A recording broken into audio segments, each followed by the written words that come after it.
Market को गिरने दो, मार्केट का काम है गिरना। छोड़ो बेकार की बातों में, कहीं छूट न जाए रैली अपना। दोस्तों, स्टॉक मार्केट क्रैश की सिचुएशन में स्टॉक मार्केट हमारा बहुत ही डायनामिक नेचर का हो जाता है और इसमें हमें ये लग रहा होता है कि मार्केट अब रिवर्ट करेगा, तब रिवर्ट करेगा, लेकिन लोअर हाई को ब्रेक नहीं कर पाता है और लोअर हाई लोअर लो बनाता चला जाता है। ऐसे सिचुएशन में क्या हमें ऐसे इन्वेस्टमेंट इंस्ट्रूमेंट्स पे फोकस करना चाहिए जो कि ना सिर्फ हमें स्टॉक मार्केट में इन्वेस्टमेंट की अपॉर्चुनिटीज़ प्रोवाइड करते हों, बल्कि हमारे ओवरऑल इन्वेस्टमेंट को सेफ भी रखते हों। जानेंगे इस वीडियो में डिटेल में। नमस्कार दोस्तों, स्वागत है आप सबका एक बार फिर से स्टॉक फॉर रिटेल पर स्टॉक मार्केट से जुड़ी एक नई जानकारी के साथ। तो वीडियो बहुत ही ज़्यादा इन्फॉर्मेटिव होने वाली है क्योंकि इस वीडियो में हम एक ऐसे इन्वेस्टमेंट इंस्ट्रूमेंट के बारे में बात करने वाले हैं जिसमें कि इन्वेस्टमेंट अमाउंट ना सिर्फ हमारा सेफ एंड सिक्योर रहेगा, बल्कि मार्केट में ग्रोथ की अपॉर्चुनिटीज़ रहेगी, खास तौर पे डायनामिक एलोकेशन फंड के द्वारा। अब क्या होता है ये डिटेल में हम बात करेंगे, तो वीडियो को यहाँ पे पूरा देखिए और कुछ नया सीखिए और वीडियो को लाइक करना ना भूलिएगा। आप लोगों के लाइक से हमें मोटिवेशन मिल रहा है, तो लाइक जरूर से जरूर कर दीजिए और कोई भी सवाल हो तो कमेंट जरूर करिएगा, ठीक है। तो यहाँ पे जैसा कि हमने आपसे बताया, राइट, ये जो मार्केट है हमारा एक ऑल टाइम हाई हिट करने के बाद यहाँ पे लोअर हाई लोअर लो की श्रेणी में आ चुका है और एक नया लोअर लो बनाया था इसने और यहाँ पे जो 22,000 के आसपास का पॉइंट था इसके लिए एक सपोर्ट का काम किया था। अब पिछले 2-3 दिनों में देखें तो यहाँ पे रिवर्जन होने की कोशिश हो रही है। अब हमें क्या लगता है कि जब भी रिवर्जन हो रही है छोटी सी ऐसी मार्केट सिचुएशन में, हमें लगता है कि मार्केट फिर से रिवर्ट कर जाएगा सक्सेसफुली। लेकिन होता क्या है कि छोटे से रिवर्जन के बाद फिर से एक नया लो बना देता है, छोटे से रिवर्जन के बाद फिर से एक नया लो बना देता है, फिर से एक नया लो बना देता है। अब क्या ये जो रिवर्जन हो रही है 3 दिनों से, क्या ये वाकई में मार्केट को एक नए हाई पे ले जाएगी?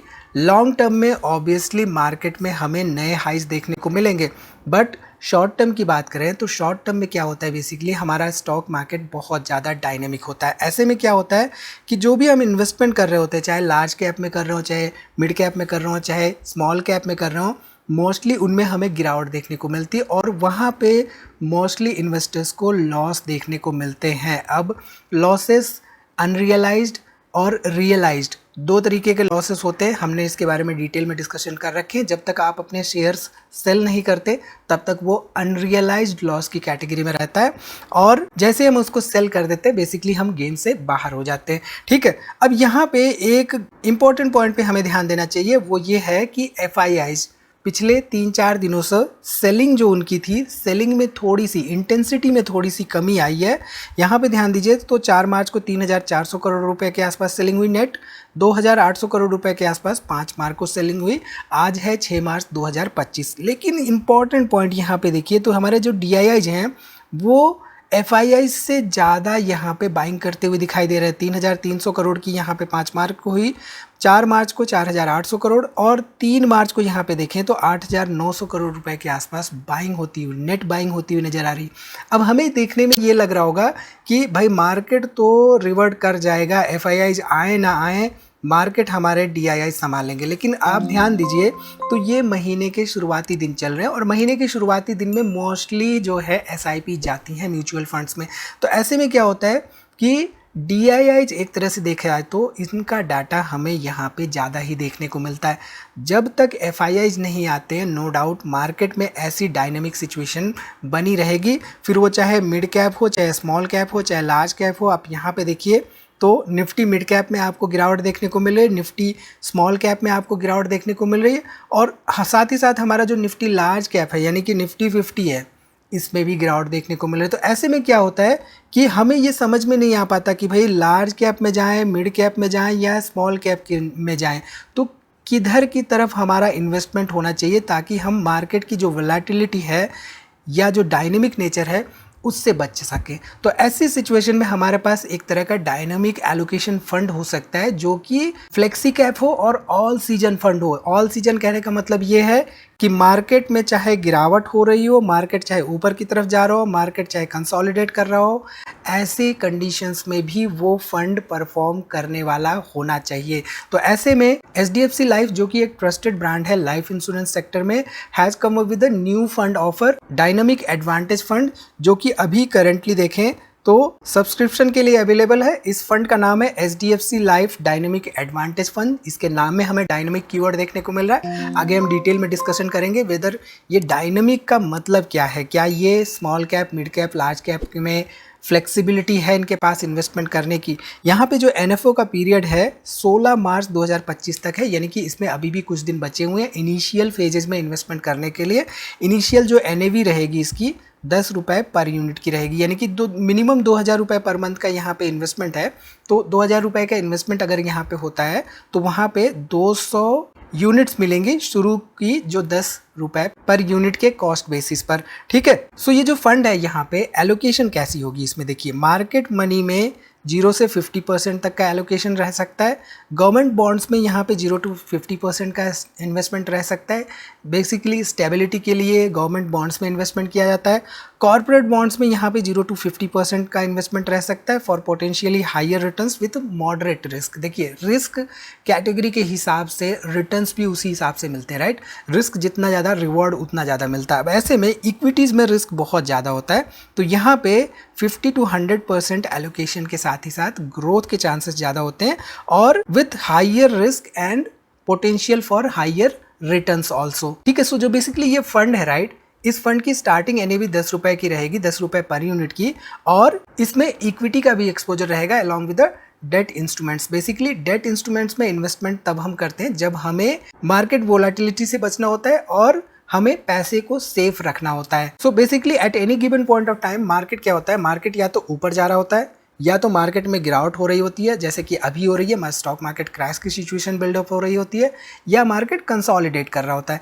तो बेसिकली ये जो पर्टिकुलर फंड है जब मार्केट ऊपर जा रहा होता है तो ऐसे में क्या होता है, यहाँ पे इकोनॉमी जो है अच्छी परफॉर्म कर रही होती है और साथ ही साथ mid cap and small cap stocks अच्छे परफॉर्म कर रहे होते हैं। तो ये जो पर्टिकुलर फंड है जब मार्केट ऊपर जा रहा होता है तो उस समय मिड कैप और स्मॉल कैप स्टॉक्स में इन्वेस्टमेंट करता है, और इसके साथ ही साथ यहाँ पे सिंस एक्सपेंशन फेज होता है, मार्केट जब भी ऊपर जा रहा होता है तो ऐसे में इन स्टॉक्स में इन्वेस्टमेंट करने से ग्रोथ पोटेंशियल बहुत ज़्यादा होता है। इसके साथ ही साथ जो mid cap and small cap stocks होते हैं, राइट, ये कैपिटल एप्रिसिएशन का अपॉर्चुनिटी प्रोवाइड करते हैं during the growth phase. But इनमें एक नेगेटिव पॉइंट ये भी है कि जब मार्केट नीचे जाता है, जैसे कि अभी मार्केट नीचे जा रहा है, तो इनमें बड़ा नेगेटिव मूवमेंट भी हमें देखने को मिल सकता है, बड़े लॉसेस भी देखने को मिल सकते हैं। ठीक है, ये तो बात हो गई इस फंड की जब मार्केट ऊपर जा रहा है। अब मार्केट जब नीचे जा रहा होता है तो क्या होता है, बेसिकली जब मार्केट नीचे जा रहा होता है तो small cap and mid cap में बड़ी गिरावट होती है। तो ऐसे में क्या होता है कि जब मार्केट स्लो डाउन कर रहा होता है तो ये जो पर्टिकुलर फंड है ये अपने इन्वेस्टमेंट्स लार्ज कैप और डेट में शिफ्ट कर देते हैं ताकि रिटर्न्स को प्रिजर्व किया जा सके। Large cap and debt instruments क्या होते हैं, ये परफॉर्म करते हैं better during the down turns ensuring continued capital appreciation. हमारा मोटिव इन्वेस्टमेंट का क्या होता है, पहले तो हमें अपने कैपिटल को प्रिजर्व करना है, प्रिजर्व करने के साथ ही साथ उसको ग्रो भी करते रहना है over a certain period of time.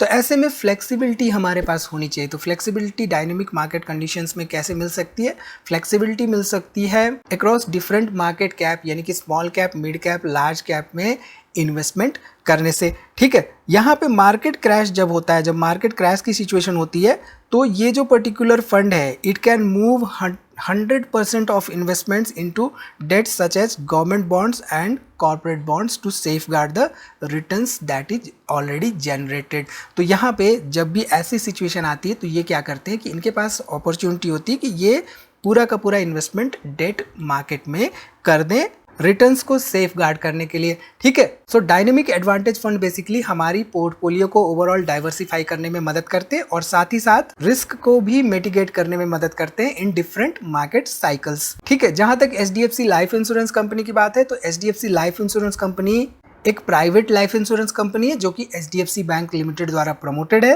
HDFC life का जो टोटल एसेट अंडर मैनेजमेंट यानी कि AUM है वो करीब करीब 3.24 लाख करोड़ के आसपास है एज ऑन 31 दिसंबर 2024। जहां तक इनके सॉल्वेंसी रेशियो की बात है तो एज ऑन 31 दिसंबर 2024 इनकी सॉल्वेंसी रेशियो करीब करीब 188% के आसपास है, जो कि IRDAI के मैंडेट जो है 150% उससे अबाउट 1.25 x ज़्यादा है, जो कि इंडिकेट करता है companies strong and stable financial condition. इनके प्रीवियसली लॉन्च्ड फंड्स की बात करें तो इन्होंने इम्प्रेसिव रिटर्न्स दिए हैं। HDFC लाइफ डिस्कवरी फंड की बात करें तो पिछले 5 सालों में 27.4% के CAGR के साथ इन्होंने ग्रोथ दी है और 23.2% रिटर्न्स दिए हैं सिंस इंसेप्शन। रिसेंटली इन्होंने लॉन्च किया था HDFC life flexi cap fund, जिसने कि 25.6% के आसपास रिटर्न्स दिया है सिंस इंसेप्शन। इसके साथ ही साथ investing with HDFC life will not only help you gain attractive returns in the long term but also will provide you a life cover of about 120 times of the monthly premiums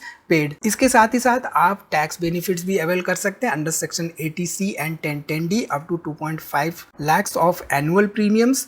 इसके बारे में हम आगे detail में बात करेंगे। HDFC life का जो यूलिप प्लान है संपूर्ण निवेश प्लस, इसका एक वेरिएंट भी है जो कि बेनिफिशियल है ऐसे लोगों के लिए who want to ensure that the goals of their family members are met even if they are not there। ये बेसिकली ट्रिपल बेनिफिट ऑफर करता है in the case of sad demise of the policy holder. जो भी future premiums होते हैं वो insurer द्वारा पे किए जाते हैं upon the death of the life assured, and maturity पे जो भी मैच्योरिटी वैल्यू होती है वो नॉमिनी को दे दी जाती है। इसके साथ ही साथ life cover of 10 times of the annual premium या 120 times of the monthly premium nominee को पे किया जाता है to meet the immediate expenses. इसके साथ ही साथ monthly income benefit of 1% of the life cover is paid each month for a minimum of 24 months and maximum of 120 months. ठीक है, इसके साथ ही साथ NRI कस्टमर्स भी इसमें इन्वेस्टमेंट कर सकते हैं as much as they want to be part of India's growth story. ठीक, तो डिस्क्रिप्शन में मैंने लिंक दिया हुआ है। डिस्क्रिप्शन में जो लिंक है वहाँ पे बेसिकली आप जाएंगे तो आपको कुछ ऐसी स्क्रीन देखने को मिलेगी जहाँ पे आपको कुछ अपनी डिटेल्स एंटर करनी है। इसके साथ ही साथ कुछ क्वेश्चंस के आंसर देने, और यहाँ पे आप देख सकते हैं कि आपको कुछ ऐसी स्क्रीन देखने को मिलेगी। बेसिकली ये जो HDFC लाइफ का ये जो पर्टिकुलर डिस्कवरी फंड है, इसकी स्टार्टिंग NAV 10 रुपये पर यूनिट है और इसमें 16 मार्च 2025 तक इनिशियल स्टेजेस के लिए इन्वेस्टमेंट किया जा सकता है। यहाँ पे अगर हम डिटेल्स देखें तो आप देख सकते हैं कि ये जो पर्टिकुलर डिस्कवरी फंड है, राइट, ये सिंस इंसेप्शन करीब 23.2% के आसपास रिटर्न्स दिया। अब बेसिकली डायनेमिक एडवांटेज फंड जैसा कि हमने डिस्कस किया, राइट, एक ऐसा फंड है जो कि ऑल मार्केट सीजन्स के लिए, चाहे मार्केट में गिरावट हो रही है, चाहे मार्केट कंसोलिडेट कर रहा हो या मार्केट ऊपर की तरफ जा रहा हो, मार्केट बुलिश हो, सभी सीजन्स के लिए डायनेमिक एडवांटेज फंड यहाँ पे परफेक्टली फिट बैठता है। साथ ही साथ यहाँ पे आप ध्यान दीजिए तो जब मार्केट ऊपर जा रहा होता है तो बेसिकली मनी जो है यहाँ पे मूव कर दिया जाता है mid cap and small cap में, लेकिन जब मार्केट डाउन जा रहा होता है तो यहाँ पे डेट एंड लार्ज कैप्स में मनी मूव कर दिया जाता है टू प्रिजर्व द वेल्थ। तो हमारा मोटिव रहता है वेल्थ को प्रिजर्व करना और साथ ही साथ वेल्थ को ग्रो करना भी। ठीक है, चलिए, सो जो ये डायनेमिक एडवांटेज फंड है ये स्मार्ट एंड सिक्योर इन्वेस्टिंग का एक तरीका हो सकता है जहां पे राइट बैलेंस रहता है between the equity and debt instruments. यहाँ पे फ्लेक्सिबिलिटी रहती है इन्वेस्टमेंट करने के लिए और साथ ही साथ यहाँ पे डाइवर्सिफिकेशन भी मिलता है जो कि हमने डिटेल में डिस्कस किया। साथ ही साथ यहाँ पे हाई ग्रोथ के साथ स्टेबिलिटी भी मिलती है सिंस डिफरेंट मार्केट कंडीशंस में डायनेमिक एलोकेशंस होती है डिफरेंट इन्वेस्टमेंट इंस्ट्रूमेंट्स में। ठीक है, ये एक तरह का कैपिटल गारंटी प्लान है जहाँ पे आपका जो इन्वेस्टेड अमाउंट है वो 100% गारंटीड रहेगा जो कि मेच्योरिटी पर आपको वापस मिल जाएगा। यहाँ पे टैक्स सेविंग का भी बेनिफिट मिलता है। तो टैक्स सेविंग अगर हम ध्यान दें तो आप देख सकते हैं कि बेसिकली जो भी हमने डाटा इनपुट किया है based on 10 lakh per annum 10,000 रुपये पर मंथ का इन्वेस्टमेंट पे फर्स्ट ईयर में यहाँ पे 1.2 लाख का इन्वेस्टमेंट रहेगा, 37.4K के आसपास यहाँ पे टैक्स सेविंग होगी अंडर सेक्शन 80C। टोटल 10 साल के इन्वेस्टमेंट पे 12 लाख इन्वेस्टेड अमाउंट पे 3.74 लाख के आसपास यहाँ पे टैक्स सेविंग होगी। अगर आप ध्यान दीजिए तो अंडर सेक्शन 1010D यहाँ पे जो भी मैच्योरिटी वैल्यू रहेगी 1.66 करोड़ के आसपास, जो कि बेस्ड ऑन पास्ट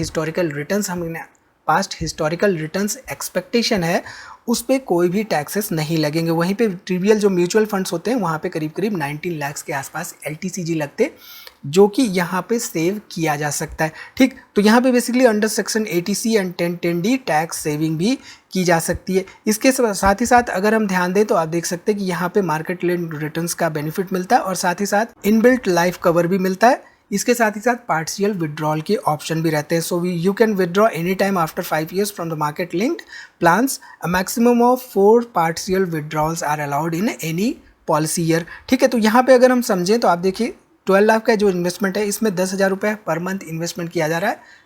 इस पर्टिकुलर एग्जांपल से यहाँ पे मैं रिकमेंड नहीं करूँ कि आप यही इसी तरह का 10,000 ही इन्वेस्टमेंट करिए, आपका इन्वेस्टमेंट अमाउंट कुछ और हो सकता है। यहाँ पे मार्केट लिंक के तहत 5,400 के आसपास है, गारंटीड प्लान के तहत 4,500 के आसपास है। सो बेसिकली 12 लाख का जो इन्वेस्टमेंट अमाउंट रहेगा वो गारंटीड रिटर्न्स में रहेगा और 1.5 करोड़ का यहाँ पे based on past historical 20 years का रिटर्न्स कैलकुलेट होकर आ रहा है 1.5 करोड़ के आसपास। ठीक है, तो सर ये पॉलिसी 38 ईयर्स पे स्टार्ट हो रही है। एज पर माई एग्जाम्पल 10,000 रुपये पर मंथ इन्वेस्टमेंट किया जा रहा है up to 48 years of age. Total investment amount यहाँ पे 12 लाख का रहेगा। ऑन 58 ईयर्स ऑफ एज यहाँ पे लमसम पे आउट मिलेगा और साथ ही साथ गारंटीड पे आउट भी मिलेगा जो कि इन्वेस्टेड अमाउंट रहेगा। ठीक, सो पॉलिसी बाजार जो है certified partner in commitment for HDFC है। यहाँ पे हैसल फ्री सर्विसेज मिलती हैं आपको, साथ ही साथ एक्सीलेंट क्लेम असिस्टेंट भी मिलता है। यहाँ पे आप ध्यान दीजिए, तो एचडीएफसी लाइफ रिकॉग्नाइजेस पॉलिसी बाजार एज आवर एस्टीम्ड पार्टनर, यानी कि पॉलिसी बाजार एक सर्टिफाइड पार्टनर है एचडीएफसी लाइफ के साथ। ठीक, सो ये जो पर्टिकुलर एनएफओ है HDFC life dynamic advantage fund, इसकी इनिशियल स्टेजेस में इन्वेस्टमेंट करने की लास्ट डेट 16 मार्च 2025 है। यहाँ पे इनिशियली इन्वेस्टमेंट जो है वो starts as low as ₹2000 per month. जो भी NAV है वो 10 रुपये पर यूनिट की है इनिशियल स्टेजेस में, और ये एक डायनेमिक एडवांटेज फंड है खासतौर पे जो कि डायनेमिक मार्केट नेचर को टैकल करने के लिए हो सकता है।